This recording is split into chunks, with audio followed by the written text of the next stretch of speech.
warahmatullahi wabarakatuh. Perkenalkan, nama saya Nisa Amanah Rahmadia dari kelas 12 Teknologi Laboratorium Medis.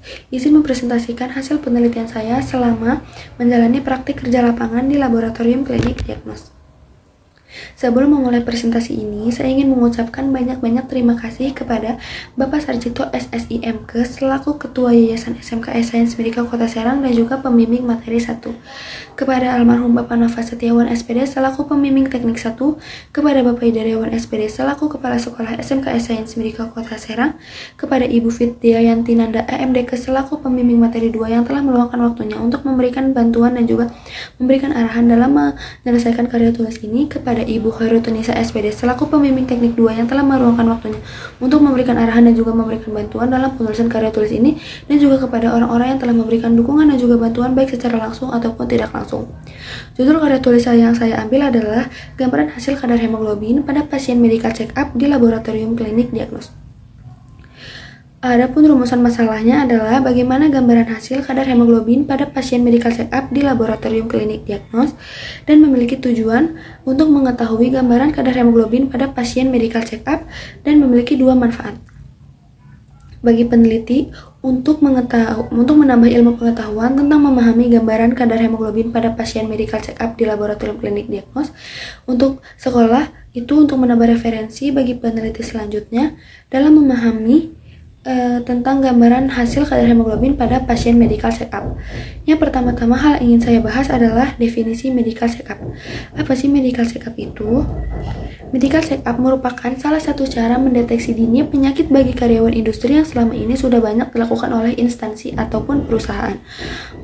Medical check up perusahaan merupakan amanah dari Peraturan Menteri Tenaga Kerja dan Transmigrasi Nomor 2 Tahun 1980 yang pada pasal 3 disebutkan bahwa pemeriksaan kesehatan berkala dimaksudkan untuk mempertahankan derajat kesehatan tenaga kerja sesudah berada di dalam pekerjaannya, serta menilai kemungkinan adanya pengaruh dari pekerjaan seawal mungkin yang perlu dikendalikan dengan usaha-usaha pencegahan. Lalu apa sih pentingnya medical check up itu untuk karyawan industri? Medical check up merupakan hal yang sangat penting yang harus dilakukan oleh seorang karyawan industri, karena karyawan industri merupakan tenaga kerja yang bekerja di lingkungan terbuka dan memiliki jam kerja yang panjang. Selain itu, karyawan industri seringkali terpapar dengan lingkungan kerja yang beresiko tinggi, seperti paparan bahan kimia berbahaya, polusi udara, dan faktor risiko lainnya yang dapat mempengaruhi kesehatan mereka. Salah satunya adalah penurunan kadar hemoglobin. Berdasarkan data survei kesehatan Indonesia pada tahun 2023, prevalensi anemia untuk semua kelompok karyawan industri di Indonesia adalah sebesar 16,2% dan pada gender perempuan relatif lebih tinggi sebesar 18% dibandingkan laki-laki 14,4%. Hal ini disebabkan karena perempuan itu beban ganda menjadi seorang ibu rumah tangga dan juga pengais ekonomi. Selanjutnya yang akan saya bahas adalah mengenai hemoglobin. Apa itu hemoglobin? Hemoglobin adalah suatu protein dalam darah yang kaya akan zat besi sebagai molekul pengangkut oksigen yang terdiri dari kandungan heme atau zat besi dan juga rantai polipeptida globin, alfa, beta, gamma, dan juga delta, yang memiliki daya gabung terhadap oksigen membentuk oksihemoglobin dalam sel darah merah. Pembentukan hemoglobin terjadi di sumsum tulang dalam kurun waktu 24-48 jam. Dan hemoglobin merupakan protein pengangkut oksigen dari paru-paru ke seluruh jaringan tubuh dan mengambil karbon dioksida dari jaringan ke paru-paru dan untuk dibuang ke udara bebas. Lalu, metode penelitian yang saya lakukan di sini adalah metode automatik dengan menggunakan alat hematologi analyzer. Hematologi analyzer merupakan alat laboratorium yang berfungsi untuk pengukuran dan pemeriksaan darah dalam suatu sampel darah. Prinsip kerja hematologi analyzer ini melewati filter dengan memakai tegangan listrik. Untuk sekali pemeriksaannya itu bisa diperiksa sekaligus beberapa parameter seperti hemoglobin, hematokrit, leukosit, trombosit, eritrosit, indeks eritrosit, terus hitung jenis leukosit. Habis itu ada tujuan pemeriksaan dan juga prinsip pemeriksaan. Tujuan pemeriksaan ini itu untuk mengetahui kadar hemoglobin pada pasien medical check up.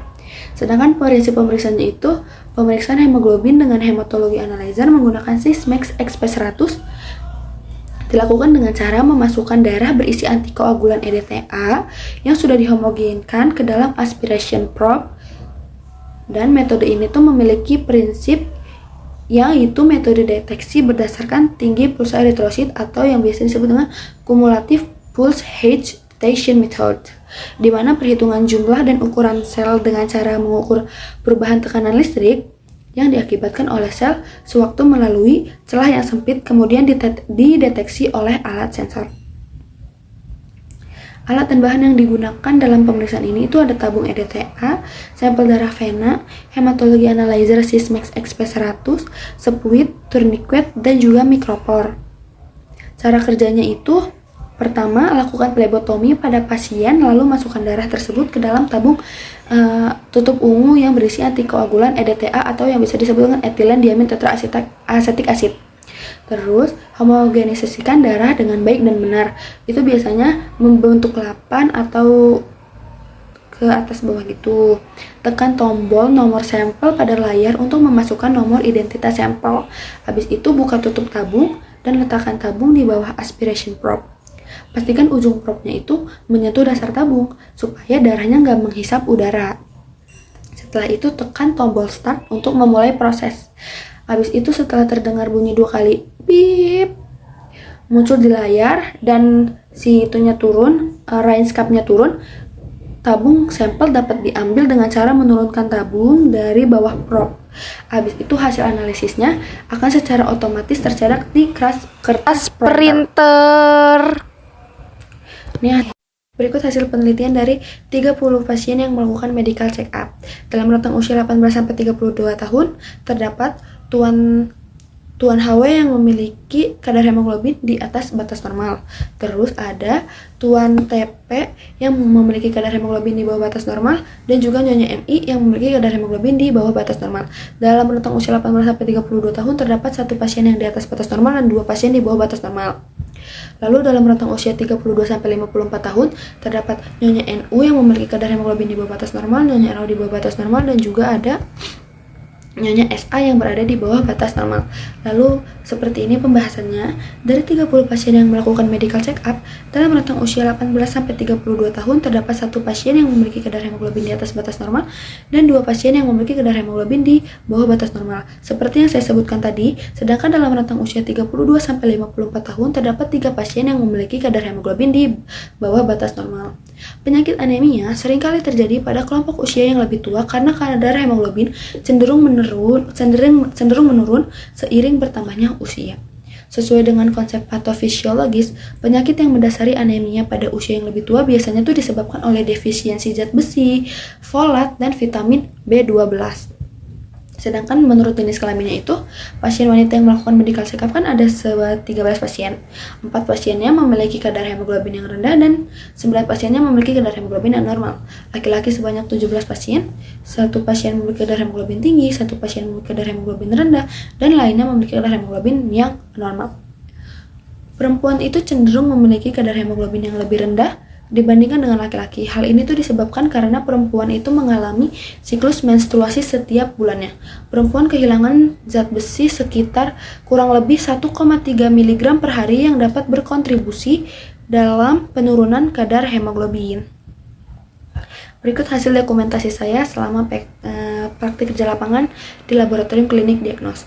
Di sebelah itu ada sedang proses pengambilan darah, lalu itu ada alat hematologi analyzernya dan juga visus mata pada pasien yang melakukan medical check up. Terima kasih.